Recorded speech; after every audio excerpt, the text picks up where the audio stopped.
tous, très content de vous retrouver pour une nouvelle de nos vidéos hebdomadaires sur la situation des grèves, parce que oui, même si la grève des scénaristes est finie, ça ne veut pas dire que la situation est encore réglée. Il y a encore la grève des acteurs qui est en cours, il va y avoir aussi la reprise qui va être compliquée, mais normalement, je vais m'essayer à une petite prédiction.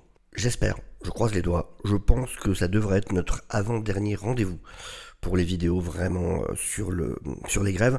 Voilà, on va en parler en fin de vidéo sur ce qui est en train de se passer du côté de la grève des acteurs, justement, qui reste celle qui n'est pas encore, qui n'a pas encore trouvé de solution, de conclusion. Donc voilà, mais je pense logiquement que dans la semaine, on devrait avoir des bonnes nouvelles, normalement.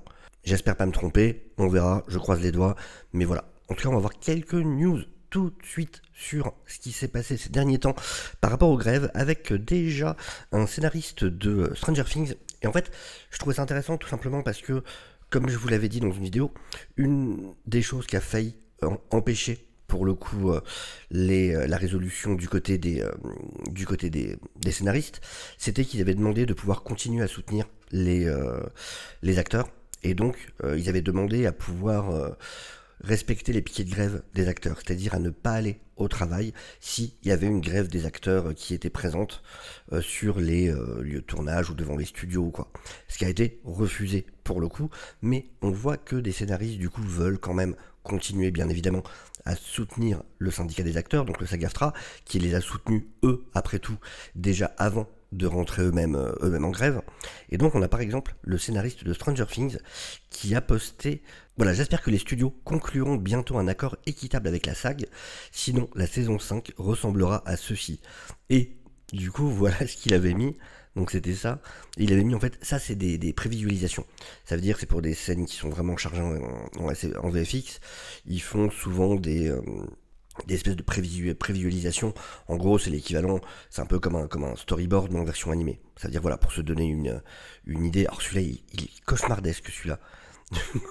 Vraiment, il est assez flippant. On dirait un vieux, oh là là, on dirait un vieil extrait de, pour ceux qui ont connu à l'époque, c'était Second World. Enfin, les vieux jeux vraiment horribles, il est dégueulasse, c'est vraiment terrible. On enchaîne, pareil, ça je vous en avais parlé, l'histoire de Drew Barrymore, qui du coup s'était fait démonter par tout le monde parce qu'elle avait voulu reprendre son émission. Alors Drew Barrymore qu'on connaît comme actrice bien évidemment, qu'on connaît comme productrice. Rappelez-vous, c'était la petite enfant dans E.T. bien sûr. Elle était aussi actrice et productrice. Je crois que c'est en grande partie grâce à elle que le film Denis Darko avait pu se faire par exemple, et donc elle a son émission maintenant depuis un moment, et elle avait voulu reprendre l'émission avant la fin de la grève des scénaristes, du coup en n'employant pas de scénaristes, sachant qu'ils avaient 3 scénaristes normalement affiliés à la WGA, au syndicat, à la Ligue des scénaristes, et ça avait été très mal pris par beaucoup de monde. Alors sachant qu'elle n'était pas la seule à vouloir reprendre son émission, mais c'est surtout elle qui avait pris du coup pour tout le monde, ça avait été très mal pris, sachant que la SAG-AFTRA de son côté avait dit bah on n'a rien à dire parce qu'elle comment dire, elle ne commet aucune faute par rapport en tout cas à nos règles, donc il y a pas, c'est les contrats de la télé. En fait, c'est des contrats différents, vu que c'est une émission de télé, c'est des contrats différents, et du coup, du côté des comédiens qui auraient participé ou quoi, et elle-même en tant que personne inscrite à la WGA, à la SAG-AFTRA, pardon, du coup le syndicat des acteurs, bah ils avaient rien à dire, ça posait aucun souci parce que voilà. Mais par contre elle s'en est pris plein la gueule, et elle avait même fait un message sur Instagram qu'elle a vite effacé d'ailleurs, où elle était même en larmes à un moment, où elle dit que voilà, elle assumait son choix, que machin, pour que les gens retournent au travail et tout ça. Par contre, ce qui est moins classe pour le coup, en gros ce qui se passe, c'est que les 3 scénaristes en question qui bossent sur l'émission, elles ont décidé de pas revenir. Une fois que, du coup, parce que Drew Barrymore avait renoncé à reprendre son émission, mais là, vu que la grève est réglée, l'émission va reprendre. Sauf que du coup, les 3 scénaristes en question ont dit ouais, mais non, ça sera sans nous du coup, parce que c'était vraiment pas cool, c'était vraiment pas bien ce que t'as fait.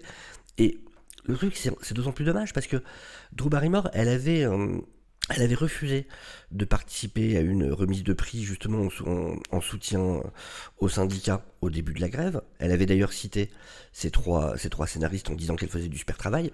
Et d'ailleurs ces 3 scénaristes, enfin ces 3 autrices, ont eu même des Emmy Awards pour le travail qu'elles font sur cette émission. Sauf que par contre, le 11 septembre, qui est le premier jour où l'émission est retournée en production, ces 3 scénaristes, c'est pas par Drew Barrymore qu'elles ont appris que l'émission reprenait sans elles. C'était pas non plus par quelqu'un du staff, c'était pas par un appel, par quelque chose. Non, c'était juste par les réseaux sociaux, en voyant qu'il y avait des tickets qui étaient offerts pour participer à l'émission. C'est comme ça qu'elles ont appris en fait que l'émission reprenait sans elles. Ce qui pour le coup manque énormément de classe, donc ce qui explique pourquoi justement White, Keenan et Co ont décidé de dire merde en fait. Dans ce cas non, on revient pas du tout. Et on passe à la suite avec donc les late night américains qui ont repris. Donc on a Stephen Colbert qui a pu revenir, on a Jimmy Fallon. Alors Jimmy Fallon en plus, qui était dans la sauce il y a quelques semaines, parce qu'il y a eu beaucoup de témoignages de gens qui travaillent ou ont travaillé pour lui, qui disaient que l'ambiance était délétère, qu'ils avaient tous peur de ces coups de colère, de jamais savoir s'il serait de bonne ou de mauvaise humeur ou quoi. Enfin, du coup il a fait des excuses publiques, mais ouais, il était un peu dans la sauce le bonhomme. Jimmy Kimmel qui est revenu, c'est comment déjà lui, Seth Meyers. J'allais dire Seth Rogen, non, ça c'est l'autre. Non, Seth Meyers. Et donc ouais, ils sont tous revenus. Donc évidemment, ils ont tous parlé, voilà, de à quel point ça leur avait manqué, à quel point machin. Mais heureusement, nos amis les scénaristes ont obtenu ce qu'il fallait, machin. Enfin bon, ils ont fait le discours habituel qu'on pouvait attendre d'eux. Alors ça, pour le coup, c'est moins fun. Il semblerait que dans la période, rien que pour septembre, il y ait 7000 emplois, avec les grèves qui étaient perdues dans l'industrie, du coup, côté cinéma et télévision, sachant qu'il y a eu déjà 17 000 jobs perdus en août, et ça ferait donc du 45 000 emplois perdus depuis le mois de mai. Et là, on parle juste vraiment des emplois directs dans l'industrie télé et cinéma. Ça ne compte pas tout le reste, c'est-à-dire tous les restaurants qui ont fermé à Los Angeles avec ça, toutes les boîtes de VFX qui ont viré du monde, et ainsi de suite. Enfin, les compagnies de transport routier qui ont viré des chauffeurs parce qu'il y avait moins de choses à transporter, et ainsi de suite. Donc voilà, le chiffre est en réalité bien au-dessus de ça, on en parlait. Il y a eu plus de 5 milliards qui ont été perdus, du coup, pour l'État de Californie, dans les différents corps de métier qui sont liés, qui travaillent plus ou moins directement avec le cinéma ou la télévision. Donc c'est énorme, c'est vraiment énorme. Et on rappelle, hein, la grève des scénaristes était depuis le 2 mai, et la grève du côté des acteurs depuis le 14 juillet. Donc ça a été quand même très très long pour le coup, et c'est pas encore fini pour le côté des acteurs. Mais donc on va voir maintenant, sachant qu'aux États-Unis en plus ces derniers temps, il y a plutôt eu plus d'emplois. C'est ça le truc, il y a des emplois qui ont été créés. Ça veut dire que du côté, par exemple, de l'édition, on a gagné 6000 emplois dans le dernier mois. Dans les télécommunications, c'est resté plat, mais ça veut dire que ça n'a pas perdu d'emploi en tout cas. Et de l'autre côté, bah voilà, on a effectivement donc 7000 juste pour septembre perdus, et 45 000 si on prend depuis le début de la grève. Je vous avais aussi parlé de cette tentative de loi en Californie pour pouvoir permettre, qui existe déjà à New York, mais pour pouvoir permettre du coup à tous les travailleurs de l'industrie de pouvoir toucher des chèques de chômage en fait en cas de grève. Et ben on peut être content que la grève soit finie, parce que bah du coup ce monsieur, donc Gavin Newsom, a mis un veto.